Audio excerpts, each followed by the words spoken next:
செயற்கை நுண்ணறிவு அல்லது ஏஐ என்பது கணினிகள் மற்றும் இயந்திரங்கள் மனிதர்களைப் போல சிந்தித்து செயல்படும் திறனை பெறுவதாகும்.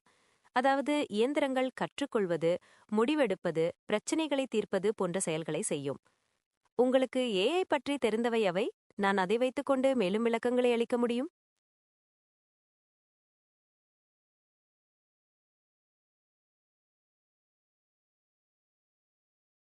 அப்படியா?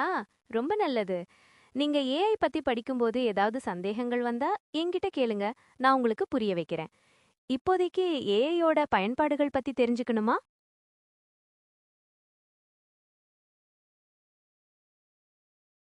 கண்டிப்பாக. ஏஐயின் பயன்பாடுகள் பற்றி தெரிந்து கொள்வது மிகவும் ஆர்வமறைந்ததாக இருக்கும்.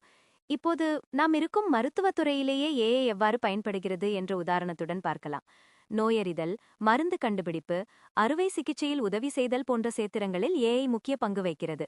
இதை பற்றி மேலும் விளக்கட்டுமா?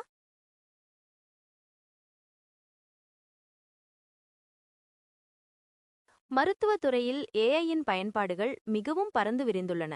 எடுத்துக்காட்டாக, ஏஐ மூலம் மருத்துவர்கள் நோய்களை கண்டறியும் திறனை மேம்படுத்திக் கொள்ளலாம். மேலும் ஒவ்வொரு நோயாளியின் தனிப்பட்ட உடல்நிலைக்கேற்ப தனிப்பயன் சிகிச்சைகளை உருவாக்கவும் ஏஐ உதவுகிறது. இது மட்டுமின்றி புதிய மருந்துகளை கண்டுபிடிப்பதிலும் மருத்துவ ஆராய்ச்சிகளிலும் ஏஐயின் பங்கு மகத்தானது. இதை பற்றி மேலும் தெரிந்து கொள்ள விரும்புகிறீர்களா?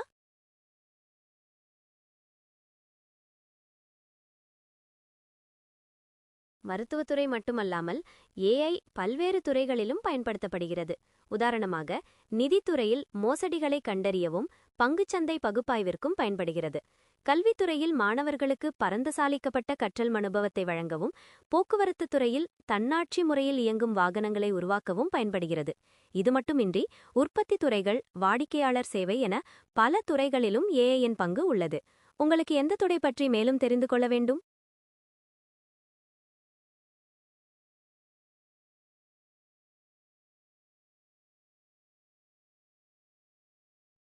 மன்னிக்கவும், என்னால் எந்த ஸ்டாக் வாங்க வேண்டும் என்று பரிந்துரைக்க முடியாது.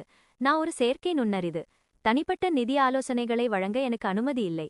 உங்களுக்கு நிதி ஆலோசனைகள் தேவைப்பட்டால் நீங்கள் ஒரு நிதி ஆலோசகரை தொடர்பு கொள்வது நல்லது. நான் உங்களுக்கு வேறேதேனும் வகையில் உதவ முடியுமா?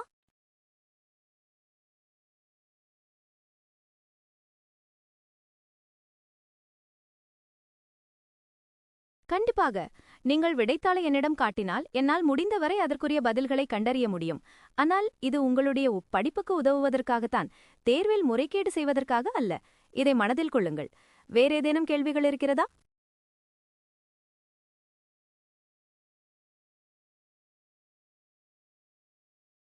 இந்த உலகம் சுமார் 4.5 பில்லியன் ஆண்டுகளுக்கு முன்பு தோன்றியது என்று கருதப்படுகிறது. பிக் பேங் எனப்படும் நிகழ்வுக்குப் பிறகு அண்டத்தில் உள்ள எல்லா கோப்பொருள்களும் உருவாகின. பூமி சூரிய குடும்பத்தின் ஒரு பகுதியாக உருவானது. ஆரம்பத்தில் இது மிகவும் வெப்பமாகவும் எரிமலைகள் நிறைந்ததாகவும் இருந்தது. காலப்போக்கில் பூமி குளிர்ந்து பெருங்கடல்கள் மற்றும் கண்டங்கள் உருவாயின. உயிர்கள் தோன்றத் தொடங்கின. மேலும் இது இன்றைய நிலையை அடைய உதவியது. இதைப்பற்றி மேலும் தெரிந்து கொள்ள விரும்புகிறீர்களா?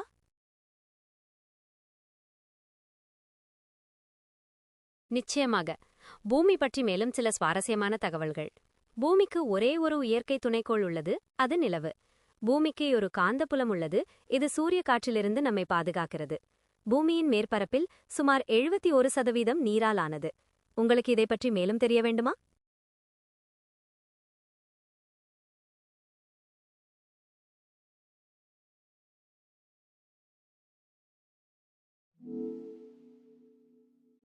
தமிழ்நாடு இந்தியாவின் குறிப்பிடத்தக்க மாநிலங்களில் ஒன்று. இங்கு வளமான வரலாறும் செழுமையான கலாச்சாரமும் உள்ளது. தமிழ்நாட்டை பற்றி நீங்கள் தெரிந்து கொள்ள விரும்புவது எது? வரலாறு, இடங்கள், உணவு அல்லது வேறேதேனும் ஒன்றா?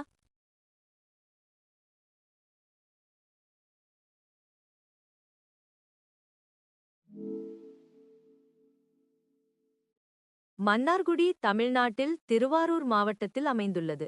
இது உங்கள் தற்போதைய இருப்பிடத்திலிருந்து சுமார் 850 மீட்டர் தொலைவில் உள்ளது. உங்களுக்கு இதை பற்றி மேலும் தெரிய வேண்டுமா?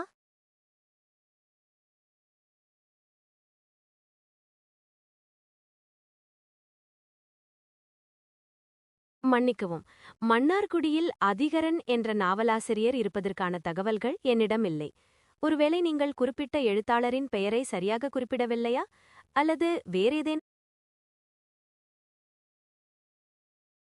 சரி, ஹரிஹரன் என்ற பெயரில் பல எழுத்தாளர்கள் இருப்பதற்கான தகவல்கள் என்னிடம் உள்ளன.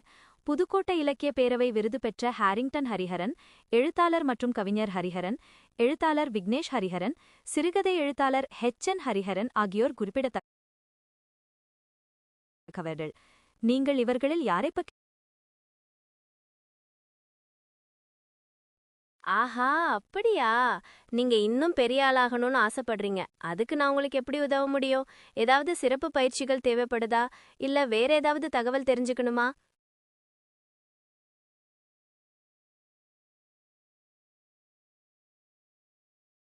சினிமாவில் சாதிக்க வேண்டுமென்ற உங்கள் ஆசைக்கு என்னுடைய வாழ்த்துக்கள்.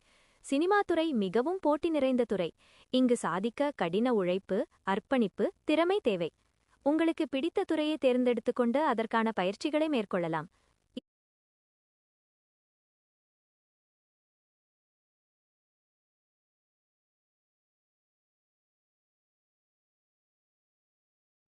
உங்கள் உயரத்திற்கு நீங்கள் தெரிந்து கொள்ள விரும்பும் டயட் பற்றிய தகவல் கீழே உள்ளது. இது மருத்துவ ஆலோசனை கிடையாது. நீங்கள் ஒரு சுகாதார நிபுணரை அணுக வேண்டும். உங்கள் உயரத்திற்கு நீங்கள் தெரிந்து கொள்ள விரும்பும் டயட் பற்றிய தகவல் கீழே உள்ளது. இது மருத்துவ ஆலோசனை கிடையாது. நீங்கள் ஒரு சுகாதார நிபுணரை அணுக வேண்டும்.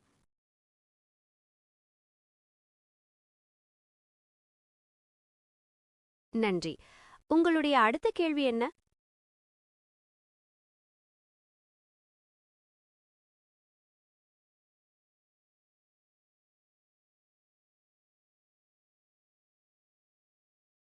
மன்னிக்கவும், நீங்கள் எதைப் பற்றி சொல்ல வந்தீர்கள் என்று புரியவில்லை. தயவுசெய்து மீண்டும் சொல்ல முடியுமா?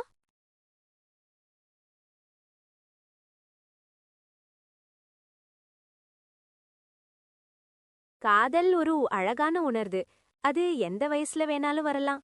குறிப்பிட்ட வயசுன்னு சொல்ல முடியாது. உங்களுக்கு இப்போ எப்படி தோணுது?